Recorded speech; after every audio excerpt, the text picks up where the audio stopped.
He finished all of his medical testing yesterday, and so now it's just a matter of getting all the results back to get cleared. But fully expecting tomorrow would be his first day. Coach, is there one player or some aspect of the group that you put together that has surprised you in a positive way? Is there anything that, as a group, you're a little concerned about and need to work on? I mean, I think last year I was pretty open with you guys about areas of real concern. I don't think we have like glaring things that we talk about every day as much as last year. I would say like who surprised. I think that each guy you could say something positive and unique that you never know a player till you actually get him. You can watch film. I mean, it was the old Chuck Daly said it all the time. Like everybody would have all these opinions before trades, and then he's like, hey, we're never going to know the guy till he's here, which is so true, both positively and then areas you might not have known about. But I would say like Gabe Dines continues to get better. You can kind of see his confidence rising each day. He's gained, I think, 17 pounds since he's been here, which is a lot in 4 weeks, because we're kind of right at the midway point of the summer. He rebounds better than I thought as far as a range rebounder.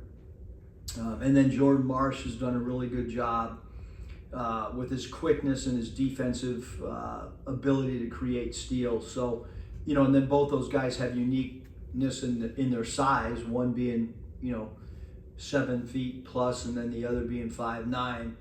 So how that plays out over the course of Big Ten season, matchups will probably determine some of that stuff too. But those two guys, Rich, I would say have been, just different than maybe what we had anticipated on what their roles could be and everything.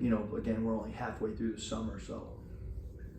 Mus, I know you said that you expect Alijah to make an instant impact. In terms of learning curve, because he is coming in a little bit later, what are the main things you think he will have to sort of get over the hump on? Yeah, I mean, usually Alijah is following me around the court and talking to me. So I think he knows the offense on paper maybe better than anyone on our team. So he's got an innate ability to kind of see things in a different manner.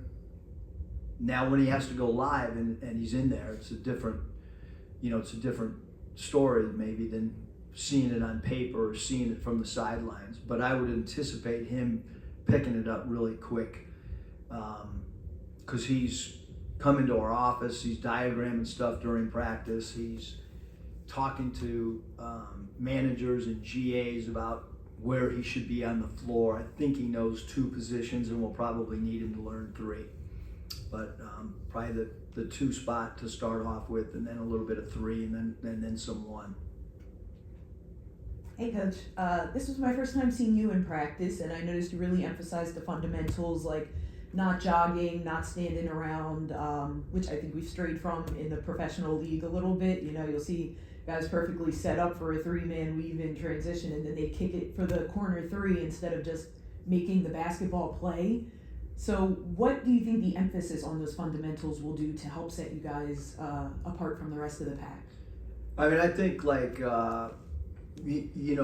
as a coach, you just never want to, and you never want to assume that players understand everything. So the first 4 weeks, a lot of fundamentals, but also we're adding a lot of stuff maybe quicker than other programs do, and then we'll finish up the 8 weeks doing the same thing. And then when we get back in late August, we'll be able to kind of work on our execution more, but there won't, a lot of programs, once you get to late September, when you're in your full 20 hours, a lot of programs are doing 3-hour practices. We don't ever do that. So,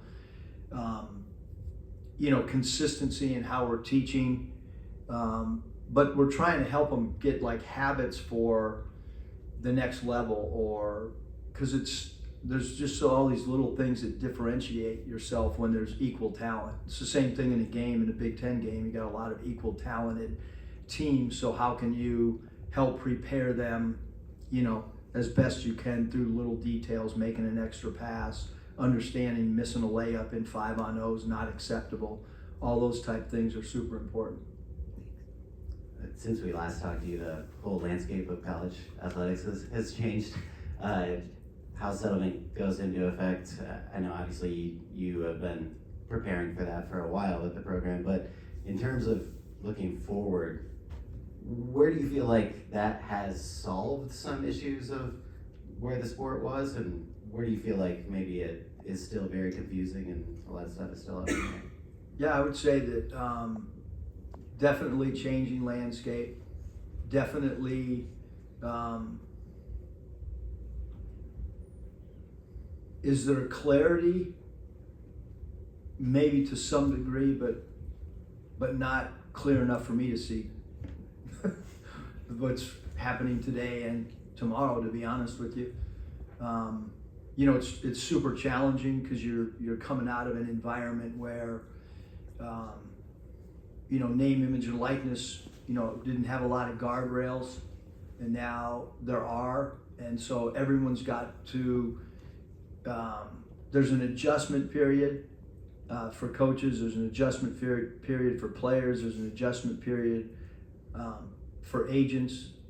I don't know where I can't predict because everything's new. You know what I mean? So a lot of times you can say, well, you look at past history and you can kind of see what's coming. Well, there's no past history of this. So I don't, I read everything, but I don't read it and necessarily think that that's what's going to happen by what I'm reading, because everybody's just, guessing. But we hope that all this new rules and everything help everybody, help the players, help the agents, help the administration, and help the coaches. Hi, Coach. Annabelle Media, Dominique Williams.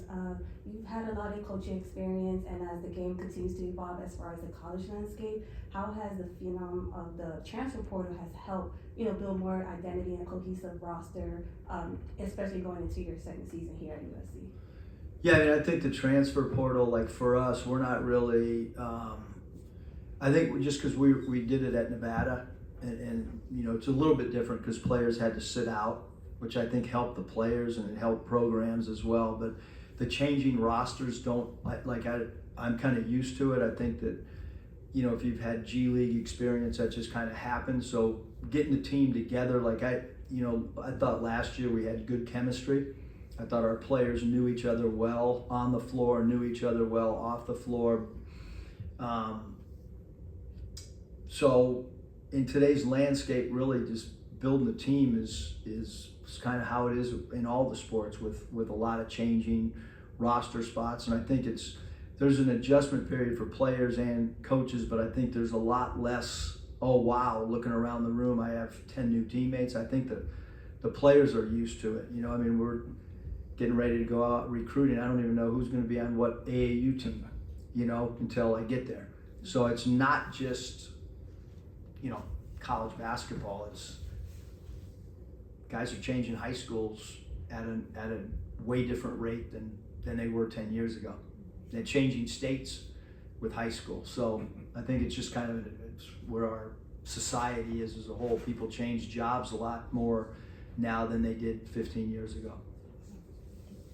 Hey Coach, today at practice the energy looked really great. How would you describe the intensity of the team in terms of from past teams you've coached and how it's going to translate into the season? Yeah, I think that from an energy standpoint and an enthusiasm standpoint, I think that this group is probably as good as any team I've had at this point. But we're only 4 weeks in, and you want to see what's the intensity level like, what's the enthusiasm level like in January, because it's a long grind, and to me it should be fairly easy to have a lot of energy and enthusiasm 4.5 weeks in, but it becomes a little bit more challenging when roles start forming and rotations and, you know, how does everybody, but I do think this group is on pace, at least right now, to be, you know, on the same level as some of the really good teams that we've had. Coach, hi again. Watching your practice today, first day, just want to know like the preparation you go in, bringing in like the new roster coming in, and like one of the moments you had there showing a clip from a movie of Austin Powers, and you have kids now born after 2000. Like, do they even understand the significance of those type of cult classics in pop culture? They probably have zero idea, which is why we throw in the Cowboys watching, you know, because it's an idea that we took from the Cowboys. But the point of it is, you know, being able to be in a huddle and say, hey, we talked about, you know, on July 10th or whatever, we talked about mojo moments, and we're in one right now. So here's what we're going to do in this situation. We're going to, you know, go to our C option on this particular play. So I think it's just a way to have some fun, break up monotony, let guys get a look into what other pro teams are doing. So that was that's the thought process behind the mojo moment. And I've also thought that past teams have looked at that as a fun time in practice. All right, last two questions here. Coach, from looking at the team in a couple practices, it looks to me like it might be a little bit deeper this year than it was last year in terms of who can really play and contribute. Are you expecting to go deeper on your rotations, or can you at this point tell? I mean, I don't really, I mean, yeah, we do think we're deep for sure. We do think that we have, you know, 13 guys that can all play in a game and contribute. You know, it's hard to play 13. I mean, I'm even looking at summer league games, and look, you know, like that's a time that, you know, the score doesn't really matter except to the summer league coach. Like the general manager doesn't care who wins the summer league game. The owner doesn't care who wins, but the guy coaching that summer league team, because I was in that spot, like that guy cares. And I'm looking at these minutes, and even in summer league, there's some teams that played 9 guys last night. There's other teams that played 13. So and that's an 8-minute longer game. So it's hard. I do think we would hopefully be able to play well enough in some non-conference games to go deeper into the bench. You know, when you have really close games every night in non-conference, which is what happened last year, it's really hard to give someone like, use Jalen Shelley as an example. I wish that we would have played Jalen more in non-conference play, but we had so many games that were, you know, you look up the scoreboard and it's a 3-point game with 4 minutes to go. And so we need our starters to do a better job of you know, taking care of business in certain games to allow us to experiment and see different combinations. Back on the note of revenue sharing, in terms of the high school recruiting scene and your strategy with high school recruiting, how has that changed, just knowing that with this new system, this new landscape? Yeah, I mean, I think until there's multiple signings, I don't, you know what I mean? I think everyone's learning right now, you know, like everybody's trying to figure out the landscape.